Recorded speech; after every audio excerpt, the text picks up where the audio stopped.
Morning, guys. Hope all y'all are doing well. I wanted to, I guess, just kind of give you a timeline of, you know, mine and my wife's relationship and marriage. How we got to where we are today. Because it was a growing process for sure.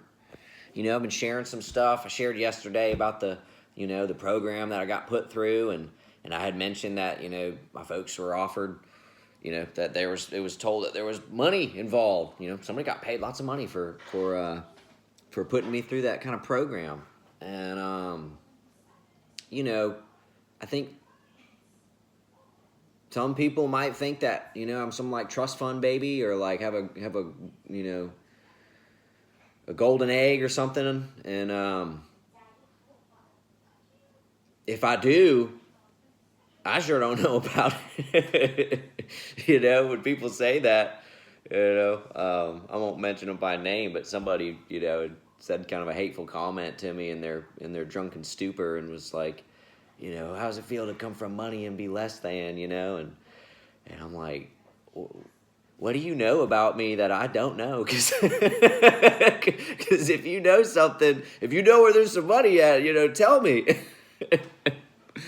No, so it gave me the idea of, maybe I should explain a little bit about how we got to where we are today. First, and I'm going to always give credit to this, and someone's probably going to be like, oh, he's saying it again. It was God. God blessed us. God blessed me. He protected me. I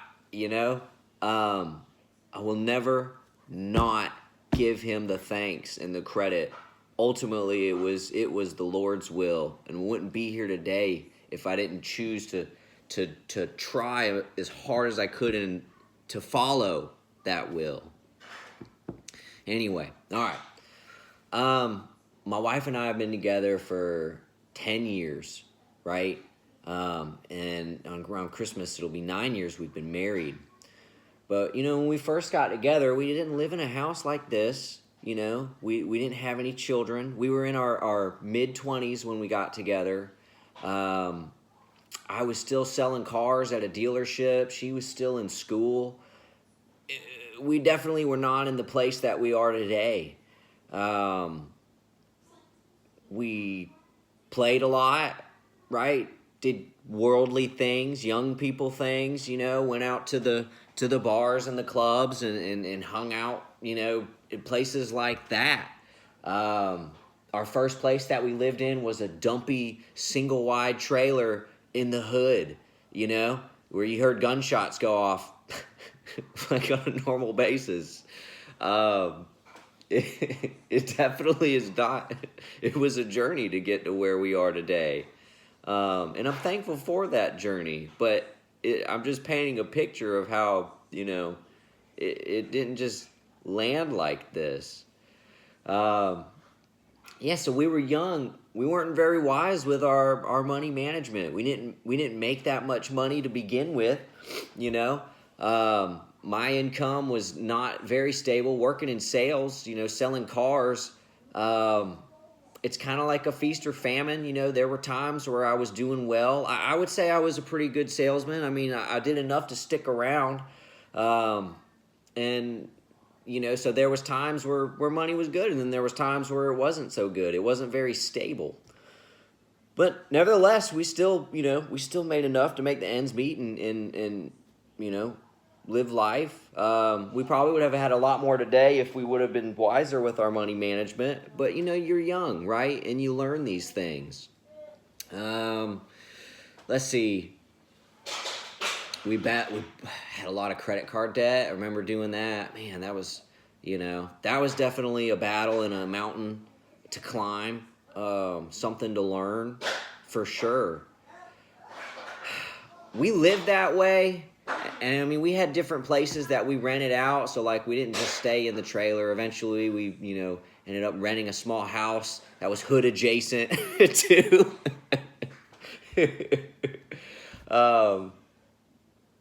and we lived there for a while.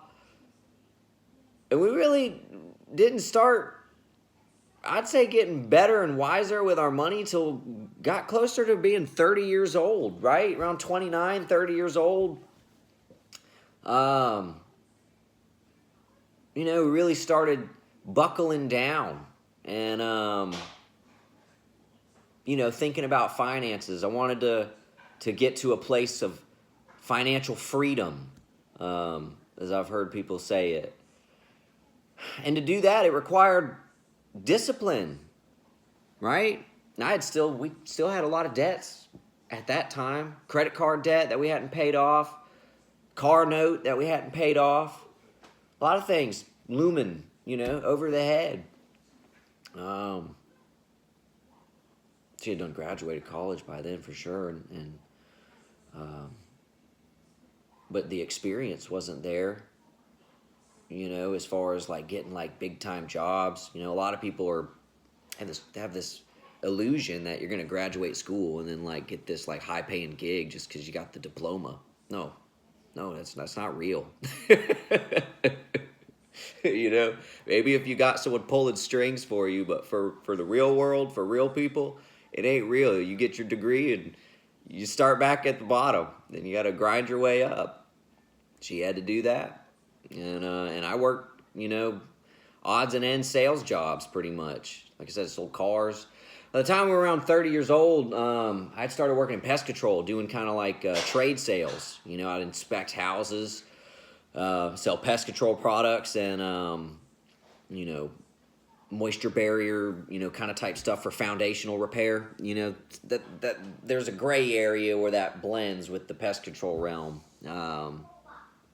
And I learned a lot of stuff doing that. I inspected a whole lot of houses. I learned a lot of trade skills. I actually partnered up and worked with some really top-notch home inspectors in the area. Got to meet up and team up with real estate agents, and learn a lot about homes, houses. Anyway, so what was I saying? Started buckling down, right? And trying to get to this point of financial freedom. How did we do that? Well, paying off debt. That was the big thing. The big focus. Instead of like buying a new car or getting a brand new phone or getting things that I really couldn't afford, I would grind and work and try to sell as many products as I could to make the most commission that I could without spending money. Other days I wouldn't even eat lunch. I was just calling people on the phone, working on the weekends, just hustling. And anytime I had extra money, it would either go, part of it would go to a savings account that I wouldn't touch, even though I wanted to. And then most of it went to, whatever didn't pay the expenses or the bills, went to paying off credit card debt. And one trick, and I'm not trying to make this like a financial planner lesson, but one trick, if you're trying to get out of credit card debt, you have multiple accounts that you've got accrued. And I had to learn this. The first thought in my mind was like, oh, I'm going to pay the biggest balance off first because that's the biggest one, the biggest chunk. But that wasn't the right way to think about it, because actually it would have taken more time. I had to pay the smallest balance off first. And in doing so, it freed up more of the monthly revenue, right? So that I could, have more money to save to pay off the bigger balance. Anyway, so paid off the credit card debt, worked, grinded, and then eventually paying off the car note, right? We got to a point where we started feeling financial freedom. And when we got to that point, we were actually able to really save some money. Hey, bud.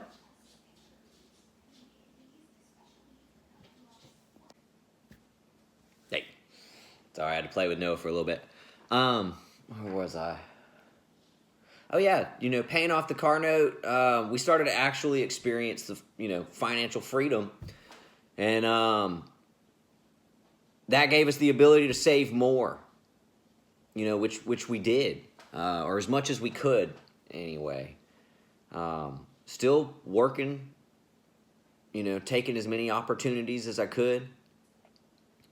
By that time, we had moved into a different rental, It was kind of like an upgrade for us. I remember I inspected the homeowner's property and kind of like talk jujitsu'd our way into renting it. I don't know if she was exactly planning on it, but we clicked. The lady liked us, we liked her, and she decided to rent it to us, and so we rented it for a year. We did a year lease on it, and it was a beautiful property. It was an old house, and it used to be an old schoolhouse. It had a really cool history. It was on 4 acres. The land was beautiful. I mean, it faced the east, so like you got to see the sunrise. There was a wraparound gravel driveway with big oak trees on 4 acres, and it was beautiful. No, I mean it was an old house on a there's some drainage issues, things like that. Old house things but we loved it, and for us it was such a blessing to be able to start living there. Anyway, at that point we had started experiencing this financial liberation and started really buckling down and slowing down. We were around 30 years old. I think I was 30, she was 29. Still had no kids. We really wanted to wait till we were ready. I mean, in different aspects, financially. I know we were still playing. But anyway, at that time we had started feeling ready, and so we started trying. And it didn't take long, and we find out that we're pregnant. And it's funny how the Lord works, because sometimes he'll close doors but open ones for you, right, when it's time for you to move on. Not long after we find out we're pregnant, the homeowner, landlord, and this is just after we went through our lease, and she says, well, guys, y'all been like great tenants, but I don't want to go into the deep, but some kind of situation, and she needed the house back. So we only had 2 to 3 months, to get out. We're on a typical, lease agreement.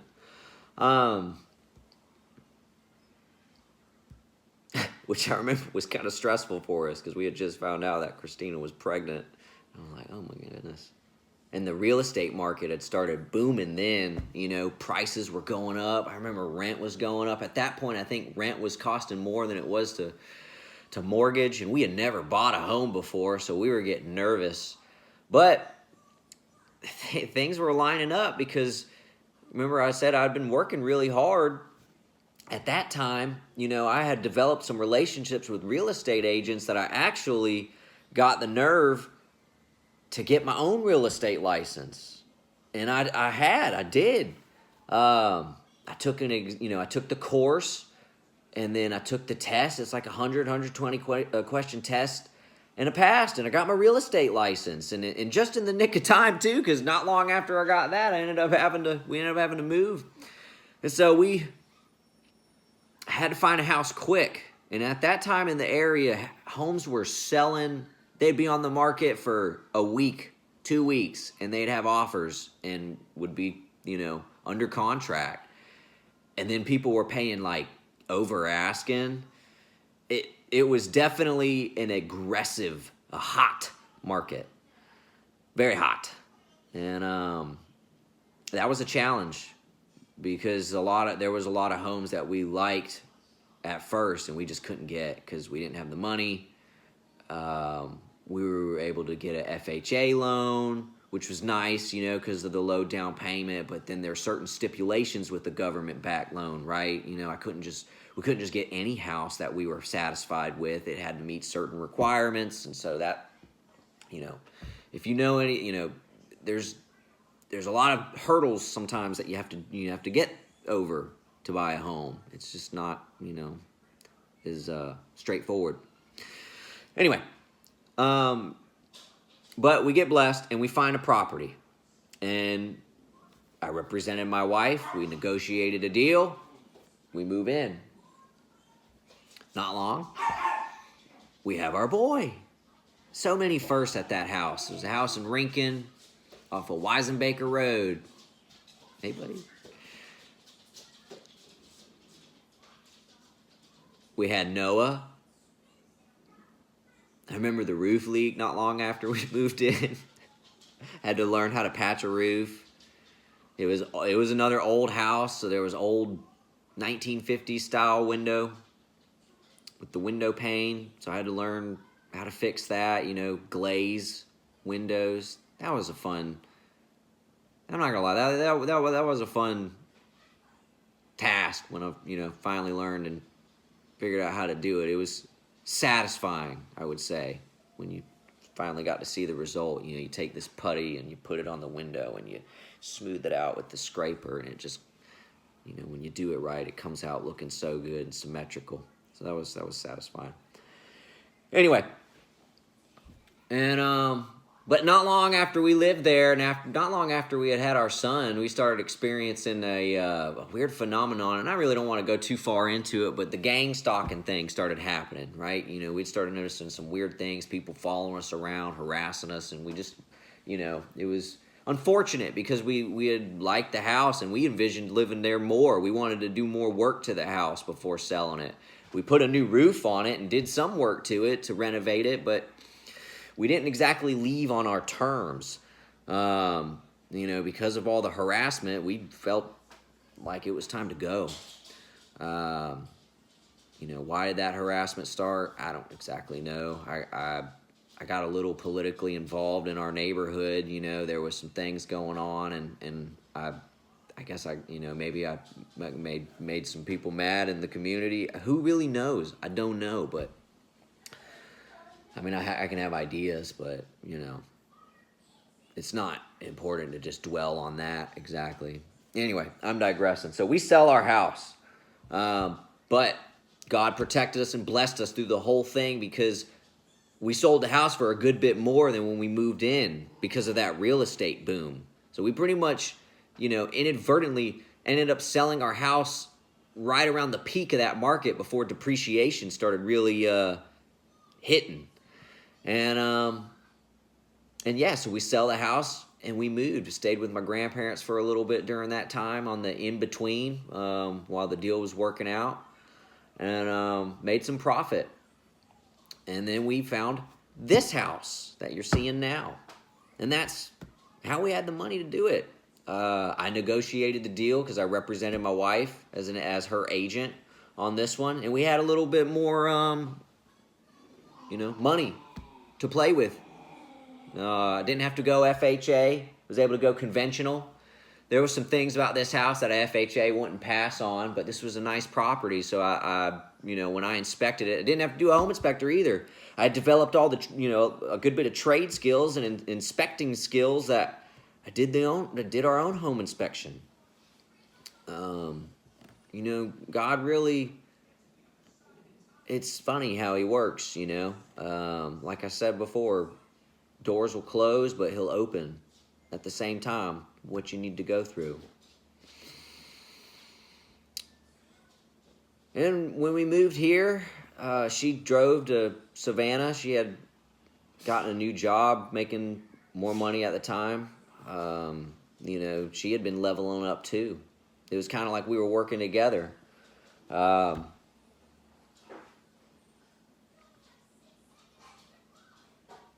I don't know. We've been here for a few years since then.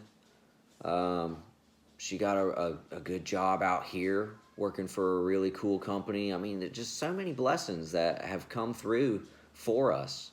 We were blowed. We were disappointed about that Rankin move. Didn't really understand why that happened. It really is weird. But it happened for the best because God's been blessing us so much. We're so fortunate, Are we rich? No. But are we wealthy? Yes. And I don't, some people don't understand that because they only think about money and, they think in ways of being like, oh, well, they just seem comfortable. And they won't even know anything about your finances. I'm not a trust fund baby. If I am, I've never seen the fun, So, and that's not the point of this video anyway. Really, it's to show that, God provides. Yeah, for sure. So, I hope this message gives somebody some hope. Young couple out there struggling, financially and trying to, figure things out. And just keep going. It gets better. We get better. We learn to adapt and survive. There's a friend of mine who used to joke around doing that. So, bye now.